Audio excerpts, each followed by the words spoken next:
देवसेना।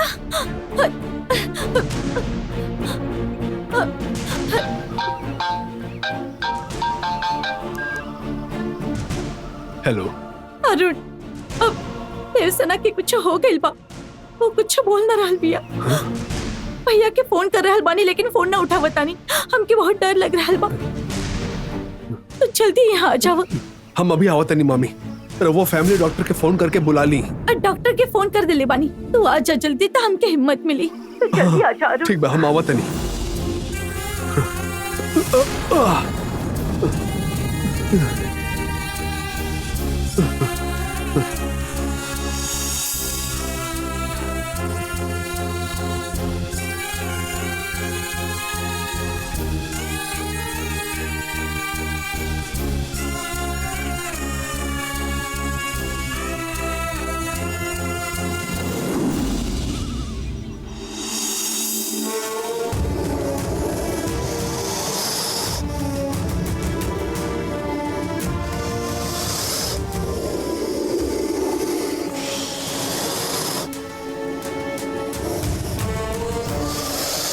नंदिनी, अब सूरज छिपे लागल बा। एजे रास्ता भी ठीक से ना दिखाई देता। एकर आगे हमने ना जाए, ठीक बा? हमने एजे थोड़ा देर रुक कर कौनो सुरक्षित जगह बैठ जा बेटा। हाँ नंदिनी, तू एजे कहीं छिप के बैठ जा। हम एजे बैठ जाते नहीं। ठीक बा पिताजी।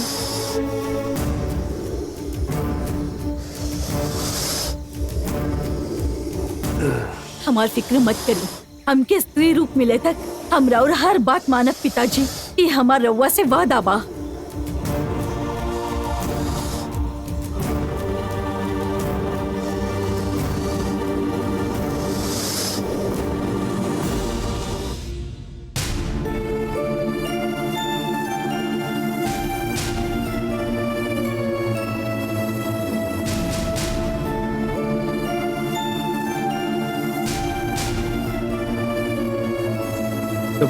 पापा कहाँ गईले बड़े? भैया स्वामी जी के साथ बाहर गइल बाड़े।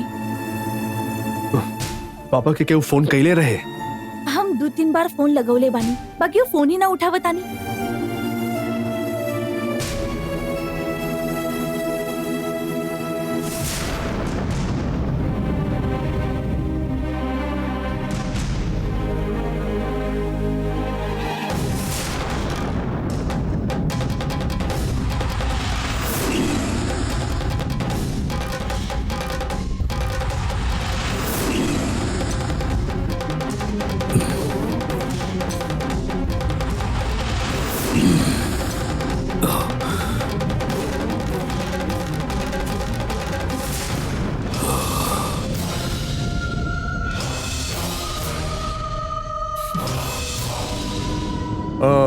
गाड़ी तनी यहाँ रोका।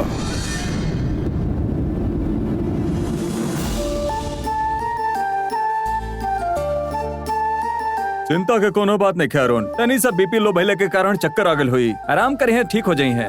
पहले उनके कुछ खाया के दिया, ठीक बा? ओके डॉक्टर। ठीक बा अरुण, चला तनी। हाँ ओके डॉक्टर। अरुण, देवसेना खातिर हम जूस लेके आवतानी। हाँ ठीक तू बा। चला हमरा साथे।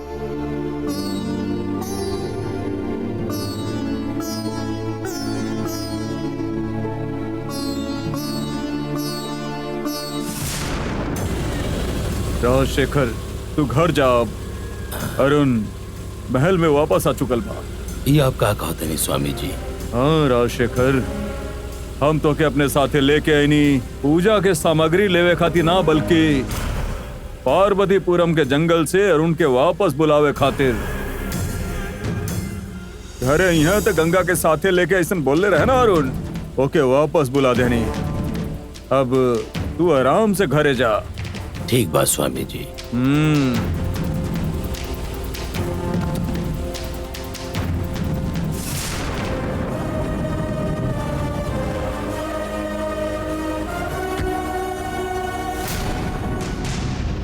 ईला, पेट भर के खैया समझ लो।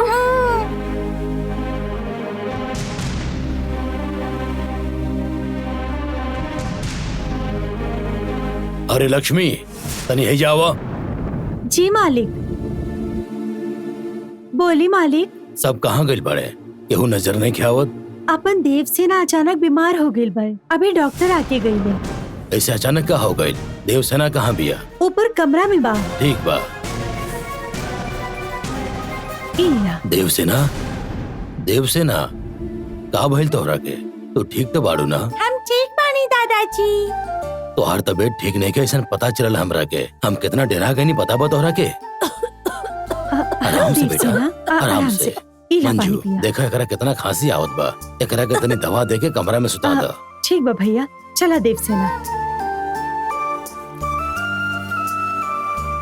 जा बेटा, हाँ चला। संभल के। आजा बेटा।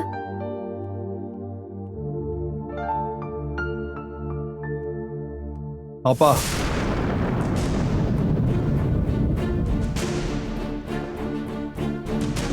देव सेना के तबीयत खराब हो गई रहे। मामी जी रउआ के फोन करत रहनी, रउआ फोन काहे नहीं के उठैनी? का भइल? हम तनी बिजी रानी अरुण, यही खातिर फोन ना उठाओनी।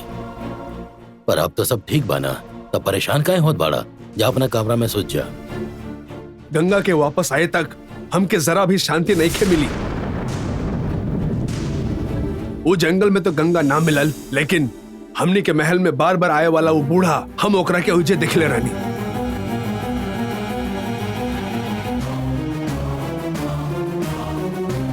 गंगा के बारे में उससे कुछ पूछती, उससे पहले वो वहां से निकल गई। वो दिन रउआ से पूछनी था, रउआ ना बताई ने। आज फिर से पूछा था नहीं। मुनी अप्पा और रउआ के क्या संबंध है पापा? आज हमके हर बात के बारे में पता चले के चाहिए। प्लीज हमके सब कुछ सच सच बताएं। बार बार ई बारे में हमनी के बात हो चुकल बा। तू कितना बार भी पूछबा, तब भी तू हमसे सच जान ना पाईबा। यही से तू ए बारे में कुछ मत पूछा। एक तो गंगा हमके ना मिलत बिया, ये टेंशन में हम बानी, और रउआ हमके कुछ सच नहीं के बताई। ठीक बा पापा, रउआ के जोन छिपाए के बाद रउआ छिपाई, रउआ के जोन करे के हाँ करी, लेकिन हम ओके खोज निकालब। कबहू न कबहू राउर उ सच बाहर आके रही, और उस सच के हम बाहर निकालब पापा।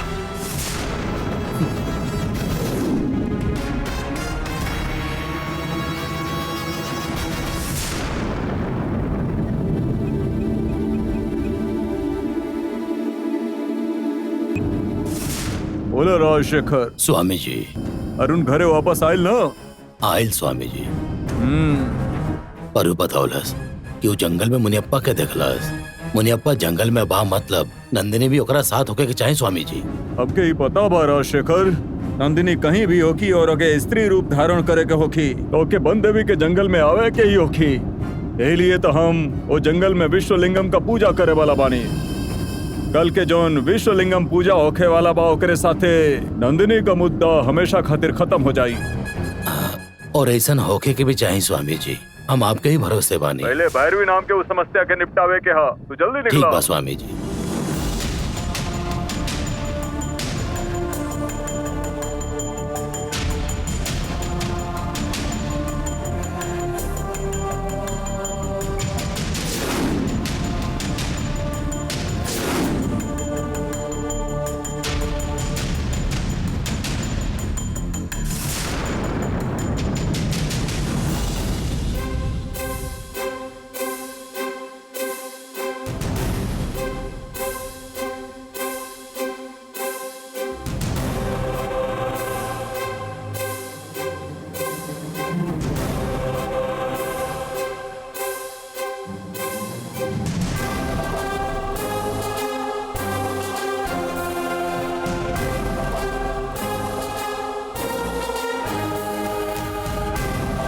तो तू हऊ भैरवी, हाँ? काल चक्र के खातिर रूप बदले वाली तू ही हो ना? रूप बदले वाली। रूप बदलल कितना मुश्किल काम है कि सिर्फ अपने जैसन तांत्रिक लोग के ही आवेला। वो इतना आसानी से करे खातिर तोहार तारीफ करतानी हम। उस सब काल चक्र में बसल शेष शक्ति के अपन तांत्रिक शक्ति से पावे खातिर हम हूँ तो हर तारीफ करतन। तंत्र मंत्र शक्ति का इस्तेमाल करे वालन के हर तरफ से सोचे के पड़ेला। हमरे शक्ति का तू आदर करेलू, ये लिए हम भी तोहरे शक्ति का आदर करेनी। तो काहे हमनी एक दूसरा के दुश्मन बनी? एक दूसरा के साथे लेके चलल जाई। केहू के भी साथ लेके चले के जरूरत ना पड़ी। एगो बात ध्यान में रखा, हमके जे चाही हम हासिल करके ही रहेनी। राजशेखर हमरा के सब बतौना। काल चक्र के बदला में तू कुछ देवे वाला बाड़ू। उ तोहरा के सब बतैलस ना, तब फिर हम काहे बताएं फिर से। पर तो के काहे चाही काल चक्र? काल चक्र लेके तू का करे वाला बाड़ू बताओ। तोहरा तरह हम ओकरा पर फूल बरसा के पूजा नहीं करे वाली। दिन रात हम ओकरा के अगरबत्ती ना दिखाई। काल चक्र के शक्ति के हम पूरा फायदा उठाए। तंत्र मंत्र की दुनिया के सबसे ज्यादा शक्ति भैरवी के पास होगी। हम तो के देवे खातिर ही इतना मेहनत का के काल चक्र हासिल कैले बानी का। तू काल चक्र हासिल करके का कर लेला? 20 साल काल चक्र अपना पास रख के आखिर कैला ही का तू? तांत्रिक लोगन में हमके बहुत मानल जाला, हमार पूजा कल जाला। हमके वो हासिल कैला के लालच नहीं खे और खो देला का डर भी नहीं खे। एकरा मतलब तोहके उ काल चक्र ना चाही त दे दा हमरा के। अरे काल चक्र के बारे में हमनी बाद में बात कल जाई। अभी कोनो वीडियो दिखा के तू राजशेखर के ब्लैकमेल करत बाड़ू। तोरे पास रखल उ सबूत हमरा देखे के बा। ऊ त देख ले बड़े ना, तब फिर तोहके काहे देखी के बा? तोरे पास रखल सबूत देखला के बाद ही हम तय करब कि का करे के बा। दिखाओ हमरा के। इतना का सोचत बाड़ू? तोरे पास रखल सबूत तू दिखाओ हमरा के।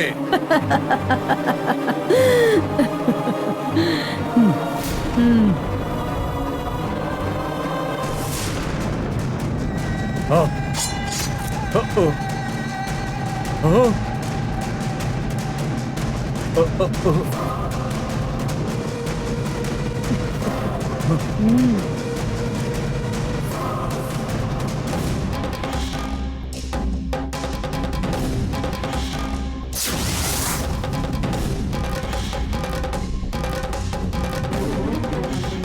ठीक से देखा।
ऐसे का देखा तारा हमरा के?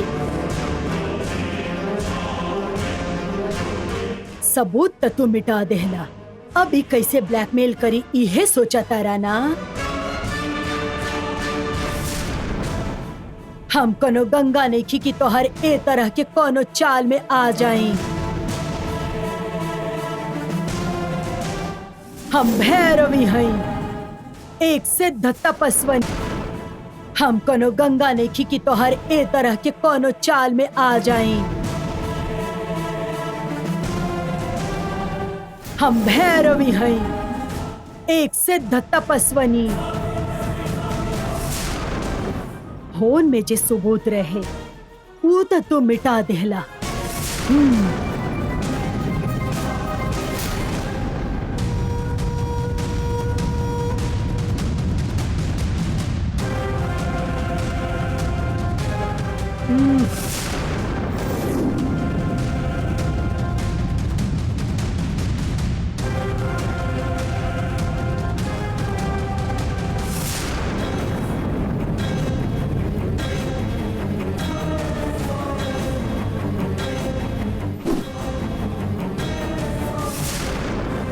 का भाई ई काफी बा या अब तो हर माथा पे लगाई एकरा के?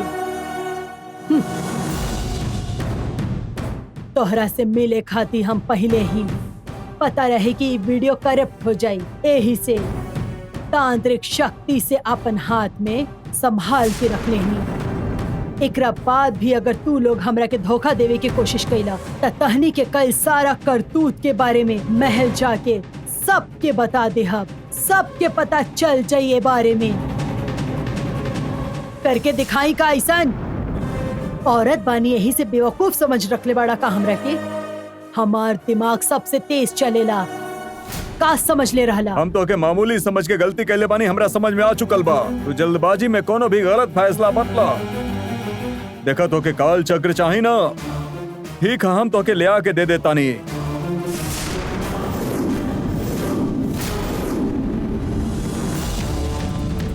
पर वो काल चक्र लेला के बाद तोहर बहुत बड़ नुकसान होखे वाला बा। हमार जे नुकसान होखे वाला बा वो हम देख ले। हम तू खुद के बचा सकेलू, पर हमनी के खुद के बचावे खातिर हमनी के पास काल चक्र भइल जरूरी बाटे, ना तो नंदिनी हमनी के खत्म कर दी। देखा भैरवी, हमनी के उस जंगल से काल चक्र चुरावले रहनी, काहे कि हमनी के अपन हालत बदल के रहे। और अब नंदिनी से अपन जान बचावे खातिर हमनी के ओकरा के संभाल के रख ले बानी। अगर हमनी के पास वो काल चक्र ना रही तो नंदिनी हमनी के मार दी। ठीक है, तो के अगर काल चक्र चाही ही तो हमनी के बीच एक समझौता होखी। हम काहे कोनो समझौता करी? हाँ, गंगा के तू लोग मार ले बाड़ा, एकर सबूत हम अपना पास सुरक्षित रख ले बानी। यही से हम जे कहब तोहनी के करे के पड़ी। अगर तू हालात के ना समझ लो तो हमनी के बीच में खाली बहस होत रही, तय कुछ ना होखी।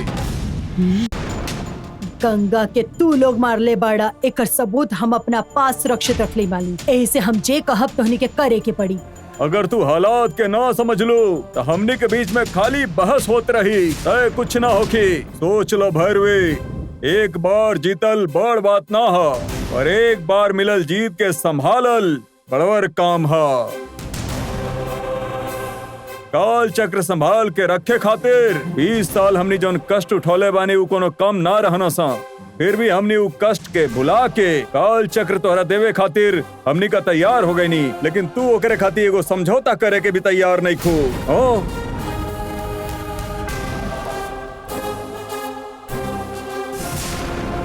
ठीक बा, का करे के बा ई बतावा। जेकर वजह से हमनी इतना भुगता तानी जाऊ, तू नंदिनी के लेके आवा, फिर जौन काल चक्र तो के चाहे वो हमनी दे दिहल जाई।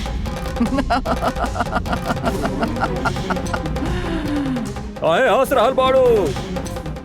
आप हमरा के दिव्य शक्ति वाली नंदिनी से पंगा लेवे के कहतानी, यही से हमके हंसी आवता, समझनी? नंदिनी बहुत शक्तिशाली नागिन बा, ये हमहू जाने नी। नंदिनी से हम पंगा लेहनी तो नंदिनी ही हमरा के मार डाली, यही से हमरा की करे के कहतरा। वो नंदिनी से पंगा लेहब, ऐसन पागल नहीं खी हम। अच्छा, मतलब तू नंदिनी से डरा गेल बाड़ू, और तू तो कहलू कि तू एगो सिद्ध तपस्वी बाड़ू, होने काम का तोहर सिद्धि बाटे। सामने कैसन भी चुनौती आ जाओ, अपने रास्ता पर डिग रहे वाला के ही खुद के तांत्रिक का वंशज कहे के चाही। शिव नागिन के पार्वतीपुरम में जाके मरने, तब जाके हमने वो काल चक्र हासिल कैले रहने। अब नंदिनी जैसन शक्ति नागिन पर विजय हासिल करबो, तभी वो काल चक्र के हासिल कैला के तू काबिल बनबू। तू अगर काबिल बाड़ू तो ये साबित करके बतावा, हम खुदे वो काल चक्र के लाके तुम्हारे पैर में रख दे। बिना साबित कैले वो काल चक्र हासिल कैलू तो तू कोनो सिद्धि तपस्वी नहीं खू। हम सिद्ध तपस्वी नहीं तो है। फिर ये साबित करके दिखावा। नंदिनी के पकड़ के हमनी के सामने ले आवा।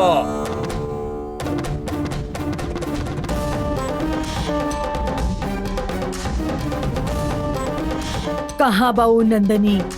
कहाँ बाई पता ना, पर 2 दिन में चैत पूर्णिमा रहल बा।